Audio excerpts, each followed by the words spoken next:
Hello everyone.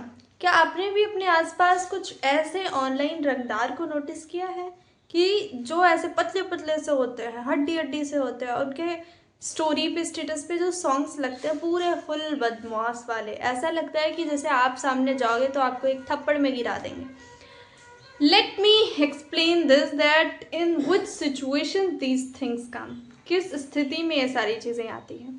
ठीक है, तो सबसे पहले तो like we all are child and I know that most of peoples who watch my videos are the old, but actually if I'll say about our generations who is used to call like teenage, तो teenage में ये बहुत normal सी बात है। One ever any one is saying that you are rude, you have too much attitude, you are egoistic, we take it as a compliment, but actually we don't need to take it as a compliment.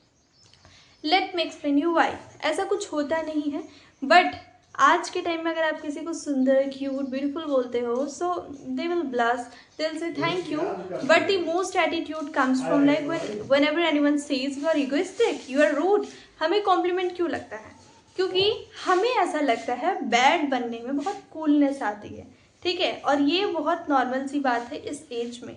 देखिए, अधिकतर लड़के क्या सोचते हैं कि अगर उनकी body है, वो जिम जाते हैं, तो इस वजह से जो है लोग उन पे ज़्यादा मतलब देखते रहते हैं, वो कहीं से कहीं ना अटेंशन सीख करते रहते हैं, but actually it's not like that. लड़कों को लगता है कि लड़कियों को बैड बॉयज़ पसंद होते हैं, बट लड़कियों को चाहिए मैस्कुलिन फिगर वाले पर्सन्स। यानी कि अब इसको अच्छे से हम एक्सप्लेन करें तो अगर आपको लगता है आप गंदी गंदी गालियाँ बकोगे एंड आपका समाज में कहीं ना कहीं एक अलग सा ऑरा रहेगा कि ये तो सबसे नालायक बेटा है, तो लगता है कि वाह क्या बात है, अपना तो अलग ही जलवा है। बट लड़कियों को क्या चाहिए? एक ऐसा ताकतवर पुरुष जिसके आगे वो बिल्कुल हिचकिचाए नहीं, वो बच्ची बन के रह सके एंड विद दिस वो अच्छे तरीके से अपने काम पे फोकस कर सके, सपोर्टिव इंसान हो। आप देखोगे इस एज में the persons like who are in this teen age and they are coming in relations with anyone, so we call it a toxic whenever your partner is controlling you or they are saying that don't wear this, don't go there, किसी भी reason से। So this is a controlling personality, this is not the sign of powerful person, this is not a sign of possessive और over possessive. They are not over possessive, they just have the weaknesses. Weaknesses ये है, उन्हें लगता है कि मैं अपने वाले को ही सुधार लेता हूँ, सामने वाले का क्यों दोष देना, and that's why they are doing it. And let me tell you, जितना ताकतवर पुरुष होगा उतनी आज़ाद स्त्री होगी, और इस चीज़ को जितना जल्दी हम समझ जाए उतना ही बेहतर होगा।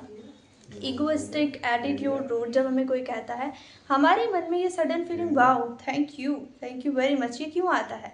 बिकॉज हमें लगता है that being bad is a cool, abusing others is a cool thing. ठीक है, वो बात अलग है जब सामने वाला सच में गलत हरकत कर रहा हो और आपके मुंह से गाली निकल जाए। ठीक है, ये होता है। अच्छा, आपको इन चीज़ों से ही बचना चाहिए। आपको लगता है कहीं ना कहीं से मैं अटेंशन सीख कर रहा हूँ, बट दैट्स नॉट ट्रू। आपको इन चीज़ों से बचने के लिए क्या करना चाहिए? Whenever you want to just show the person that I have ego and other things, but your mind is saying is it right thing to say? Just try. अगर वो आपके सामने आ जाता है, आपसे डबल तरीके से जवाब देते हैं, क्या करोगे? हाथ पैर चलेगा? नहीं ना, कोई मतलब नहीं है, क्योंकि सिर्फ आपकी बातों में ही एटीट्यूड है, बातों में ही दम है। So at that moment what you need to do, आप अगर अपने अंदर अहंकार जैसी चीज़ों को नहीं लाना चाहते हैं, तो बस सामने वाले की जगह पर खुद हो जाइए। Everything will be shorted. ठीक है, सब कुछ ठीक हो जाएगा। मैं अपने जीवन का एक उसूल बताती हूँ, अगर मुझे किसी को बहुत बेहतरीन तरीके से जानना है तो मैं खुद को उस इंसान की तरह उस इंसान की जगह पे रख लेती हूँ, दैट हाउ ही और she felt at that moment when he और she was suffering from these all things. जो भी कंक्लूजन आता है उसी के अकॉर्डिंग उससे बर्ताव होता है। ठीक है, like some peoples whenever they break any others heart, so they feel like wow I gutted the bond and that's the biggest win for me, but that's not true. So whenever these types of persons talking to me and I put myself in that state, so I realize that how much proud they are feeling on their self, that wow I did a great work, है ना। सो बस इतनी बात थी। तो ego, अहंकार, इन सबसे दूर रहने के लिए सामने वाले की जगह पर खुद को रख के देख लो, समझ जाएगा उसकी सोच क्या है, आपकी सोच क्या है। बहुत बहुत धन्यवाद, बाय बाय।